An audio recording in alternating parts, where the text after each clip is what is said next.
الحمدللہ رب العالمین الصلاۃ والسلام علی خاتم النبیین وعلی آلہ وصحبہ اجمعین اما بعد فاعوذ باللہ من الشیطان الرجیم بسم اللہ الرحمن الرحیم قال اللہ تعالی فی سورۃ الانعام وهو القاہر فوق عباده ويرسل علیکم حفظہ إذا جاء أحدكم الموت توفته رسلنا وهم لا يفرطون۔ ترجمہ: اور وہ اپنے بندوں پر غالب ہے اور تم پر نگہبان مقرر کیے رکھتا ہے، یہاں تک کہ جب تم میں سے کسی کی موت آتی ہے تو ہمارے فرشتے اس کی روح قبض کر لیتے ہیں اور وہ کسی طرح کی کوتاہی نہیں کرتے۔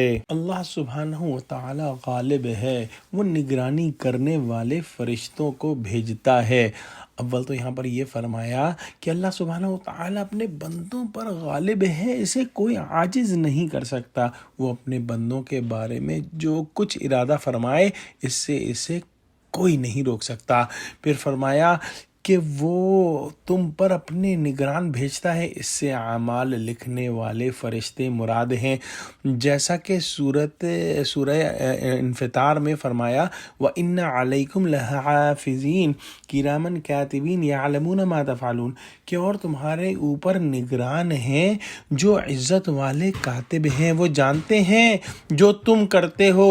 بعض مفسرین نے فرمایا کہ اس سے کاتبین کے علاوہ دوسرے فرشتے مراد ہیں جو آگے پیچھے آتے جاتے رہتے ہیں اور بندوں کی حفاظت کرتے ہیں۔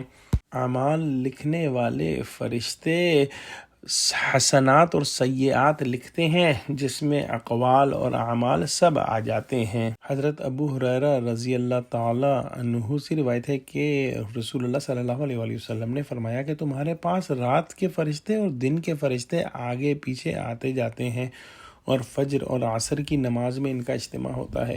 پھر وہ فرشتے جو رات تمہارے پاس رہے تھے اوپر چلے جاتے ہیں اور اللہ سبحانہ وتعالی ان سے دریافت فرماتے ہیں، حالانکہ وہ اپنے بندوں کو اچھی طرح جانتے ہیں کہ تم نے میرے بندوں کو کس حال میں چھوڑا۔ وہ جواب میں عرض کرتے ہیں کہ ہم نے ان کو نماز پڑھتے ہوئے چھوڑا، اور جب ان کے پاس گئے تھے تو اس وقت بھی نماز پڑھ رہے تھے۔ اس آیت میں پھر فرمایا اللہ سبحانہ وتعالی نے کہ یہاں تک کہ جب تم میں سے کسی کے پاس موت آ جاتی ہے تو ہمارے بھیجے ہوئے قاصد اس کو اٹھا لاتے ہیں، یعنی زندگی بھر جو فرشتے بندوں کے بعد آتے جاتے رہتے ہیں، لیکن جب زندگی کی مدت ختم ہو جاتی ہے اور مقرر اجل آ پہنچتی ہے تو وہ فرشتے روح قبض کر لیتے ہیں جو اس کام پر مقرر ہیں۔